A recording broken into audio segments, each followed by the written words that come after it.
فستیوالا دهوکی آن فیلمان آن ناو نتوایی پشتی هفته که ده بداوی بو یعنی انجام نوی درکتن پارێزگەها دهۆکێ فیلمێ گوتنا داوی یا شەهید بابێ تەیار خەلات کرد یعنی خەلاتێک پێشکەشی ئەوی فیلمی کرد لەگۆر کۆمە ناڤەرۆکا وی فیلمی ناس کرد تێدە بەحسا مالباتا بابێ تەیار و کوردستانê dike یعنی çawa wan dişibîne hev dîsa di nav de berxwedana Rojavayê Kurdistanê û şehîdên wê û him jî derketina ji axa welat tê ye kirin ji ber vê çendê xelatek bi vî awayî di wê festîvalê de wergirt.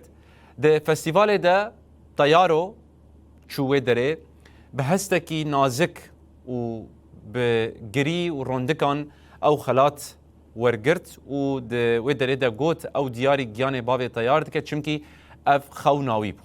Teyaro di wê festîvalê de li pêşberî Kurdan bi giştî got û xwest behsa yekîtiyê bike. Dibêje qamişlo dihoke û dihok jî qamişlo ye. Helbet em ji bîr nekin derhinerî û senarîsta vî filmî ji hêla xemgîn Salih ve hatiye kirin. Navê filmê dîmahê gotina Babê Teyar.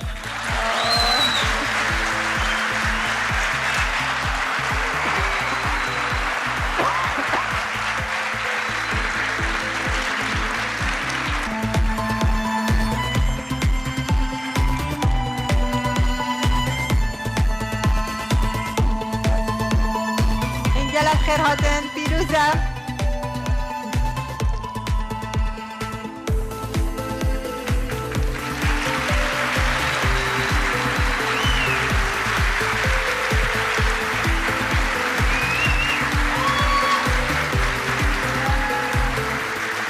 Ez barim.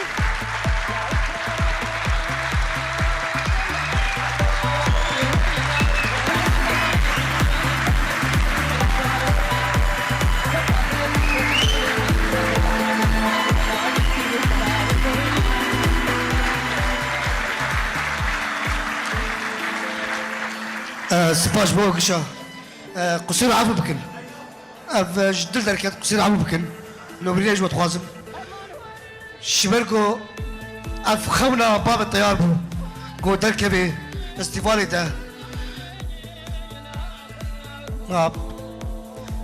qedera me ev e qedera me Kurda ev e her hunermendkî me bi zêrkî ye her dekbêjê me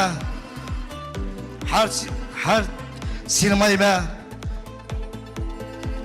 یا یک وڵاتی مهاری ئەم چاوا بکن ئەم فێنا vê diyarê jî li grupê jî Rojavayê Kurdistanê ji dihokê heta Rojavayê Kurdistanê